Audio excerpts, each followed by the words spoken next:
Hi, this is Raymond Rose. Welcome to part 3 of my podcast, Declutter and Turn Your Clutter into Cash. I know I'm being a little bit long-winded here, but I really want to give really in-depth information. I'm hoping you're enjoying what I've got going for you so far. So, and by the way, if you're listening to this for the first time, again, this is part 3. Make sure you listen to part 1 and part 2, obviously, before you keep listening to this. So, real quick recap. We started small. You're decluttering your home or your business or whatever. You're starting small. You're getting your family involved. First thing you're doing is you're asking yourself, do you absolutely need it? Or is it a matter of that you just want it? Is it something that you might have else in your house? You've asked yourself, now you realize you don't need it or you don't want it. You're asking your family and friends. They don't want it, so now you're selling it. We just discussed selling it on Facebook, selling it on Craigslist, which is all very, very similar. So now let's move on to the next thing. And everything I said works perfect if you're selling 2, 3, or 4 things, 5 things, whatever. You can sell as many as you want every week, what have you. But let's say you've got 50 or 100 things and you want to have a tag sale.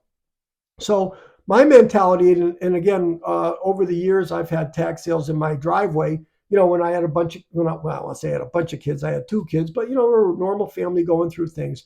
So same thing. The key to a tag sale in your driveway or wherever, if you're doing a multifamily tag sale, is number one, no doubt about this. This is really, really important.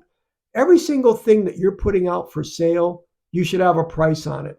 So I have a background in 2 different industries, the retail industry, and I was involved in the real estate business for a number of years too.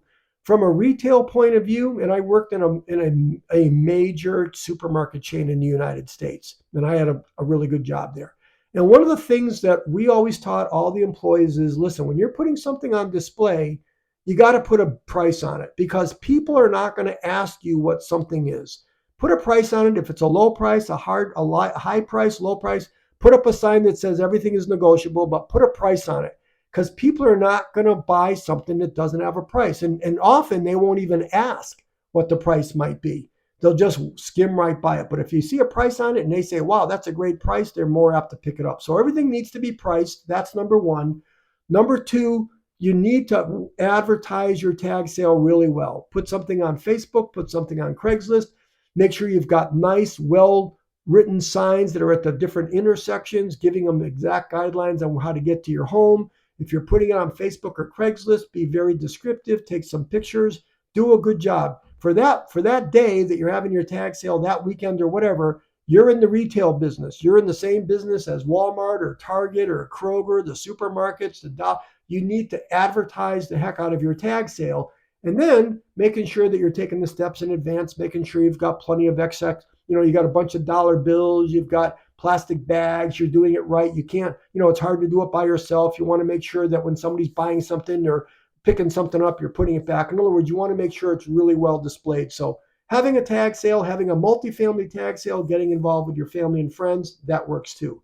If you don't want to do that, maybe you've got a house with a whole bunch of stuff in it. And it's like, listen, we're moving or it's too much to take everything out of the house and put it in the driveway, whatever your thoughts might be, then you may want to have an interior, what's called an estate sale. So take a whole bunch of items that are in your home and put them that you don't want to sell, which this is a lot of work, don't get me wrong, and you're putting them in one room and then you're inviting other people into your home. The challenge with that is as follows. You really need to have yourself and your family members walking around. Think about it. You want to be inviting people into your home to buy items. It's no different than to some level people are selling their home and they have an open house and there's total strangers walking around. Are you comfortable with that? Are you secure with that? Are people touching different things? There's a lot involved.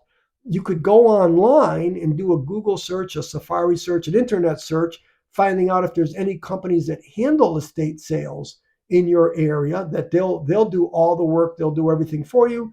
They're going to keep 50 cents of every dollar that they sell for you, but they'll do all the work and coordinate every single thing with that.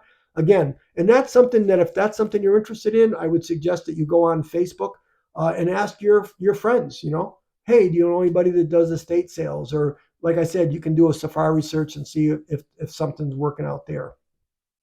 And then if you've got something that's like a collectible, like a jewelry, rare coins, rare stamps, baseball cards, whatever, Well, same thing. You might want to throw something out to your YouTube friends and see if there's anybody that they might recommend, somebody that they've had experience with before, somebody they feel comfortable with, somebody they know that they're not going to, they're reasonable with their pricing, maybe some type of appraisal company or something like that.